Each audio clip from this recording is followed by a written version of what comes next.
Okay, so this is a limiting reactant stoichiometry question. Here's the example that you just wrote down in your notes.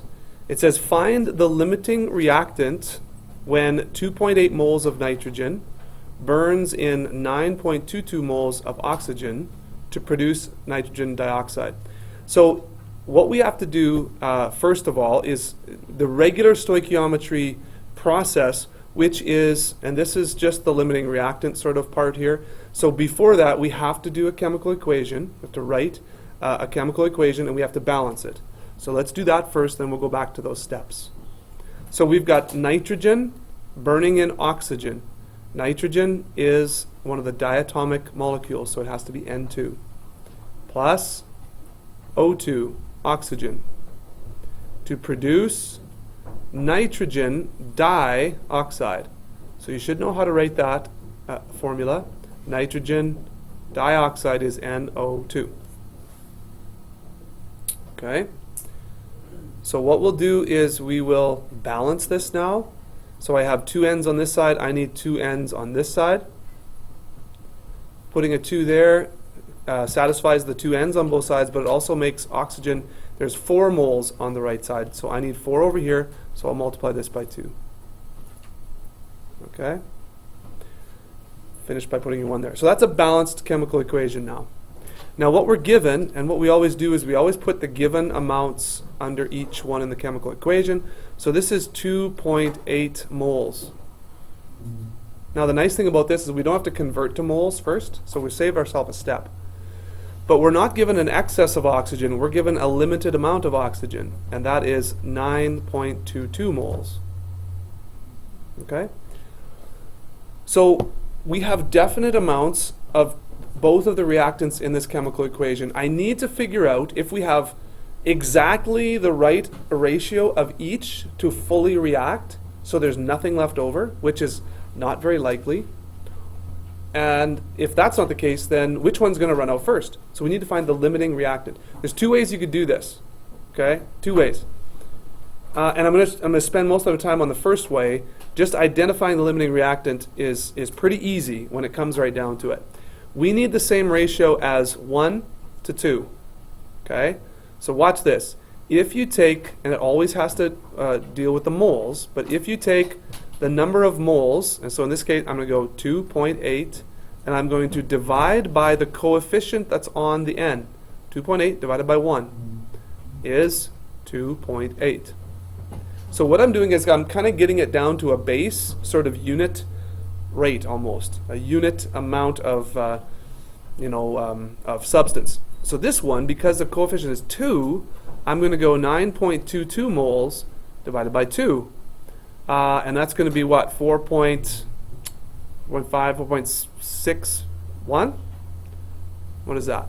4.61? Okay. So this is kind of my unit rate, my base rate. So once we've gotten rid of all the coefficients, and this is basically kind of like 1, unit 1 to 1 to 1. So this is all 1 to 1 to 1. So what I do is I look at these numbers at the bottom, and I just look at which one is the smallest, just like this snowman game that we just got finished doing in class, right? Which one is the smallest? Well, 2.8 is the smallest. So therefore, nitrogen is going to be my limiting reactant. Okay? So that's your answer. N2 is your limiting reactant. N2, limiting reactant. Okay? It's as simple as that for identifying limiting reactant. You just take the number of moles that you're given of each of the reactants, divide by the coefficient on the balanced equation, and whichever number is the lowest or the smallest at the bottom, that's the limiting reactant. You could have 7 of these things reacting together. If you do this process, the smallest number, that element or that reactant is the limiting. Okay? Here's another way to do it. So I'm going to show you method 2 as well. This one is just using logic, okay? It's kind of just using logic. So for example, I'm given 2.8 moles here of nitrogen. This is a 1 to 2 ratio. And this is how I kind of default think about this first. I don't do this division first. That's a surefire way of finding limiting reactant. It always works. But this is the way I think about it. So if this is a 1 to 2 ratio, guys, that means that if I have 2.8 moles here, that means I need 5 5.6 moles. See, 1 to 2. I just doubled 2.8. This is what I need. So 5.6 moles needed. Now I compare that with what I'm actually given. Do I have enough? Do I have 5.6 moles? I sure do. I sure do. And as a matter of fact, I have an excess amount of oxygen. So guess what? This one is going to get completely used up, and this one, we're going to have stuff left over. So, limiting reactant right there. Now, this tells me also that oxygen is the reactant in excess. That's another question you're going to get. Which one is in excess? Now, is that the only way to do it? Not really. Watch this.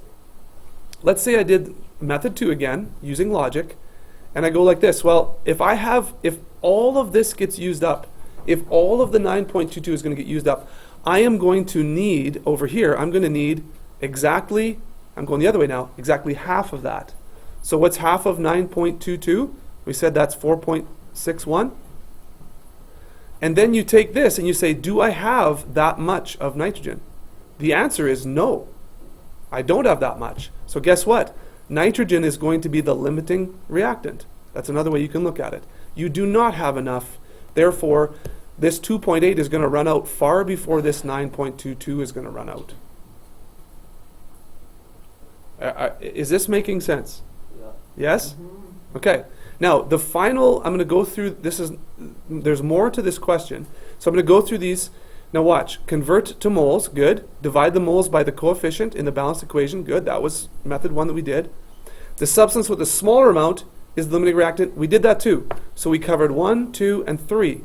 Now, in other questions, you might be asked, for example, in this one, how much nitrogen dioxide will be produced?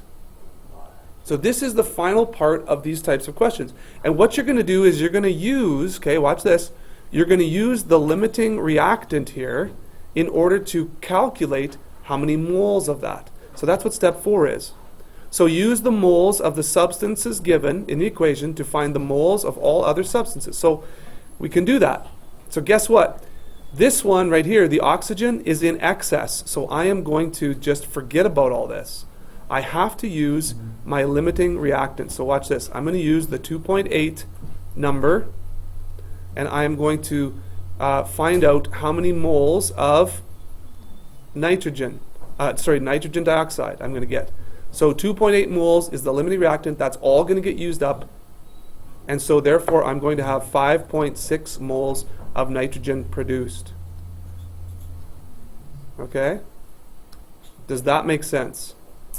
5.6 moles of this produced. I use the limiting reactant. Very, very important. Use the limiting reactant amount. Okay?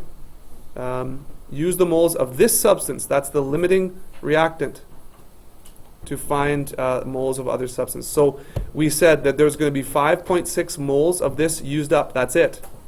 We're going to have an excess of 9.22 minus 5.6 moles of oxygen left over. It's going to be unreacted. Just like in your activity that we did there, right? If you have 9 snowmen that can be fully dressed, but you've got 17 toques to put on snowmen, you're going to have 8 toques left over, right? You're going to have toques left over. That's the excess, right? Okay? All right. So now this leads us into the worksheet that we're going to work on, which is your mixed. That's the second half of that worksheet I gave you. Limiting reactant practice mixed right there. So this worksheet right here is the one that you should have in front of you, and you're able to start working on that right now. Okay, so I got it up here. Here's your worksheet that you have in front of you. There's only 3 questions. I want you to work on these 3 questions. They'll be, these are going to be due Monday, guys, okay? These are going to be due Monday. So please start on question number 1 here and get some practice before this class is done.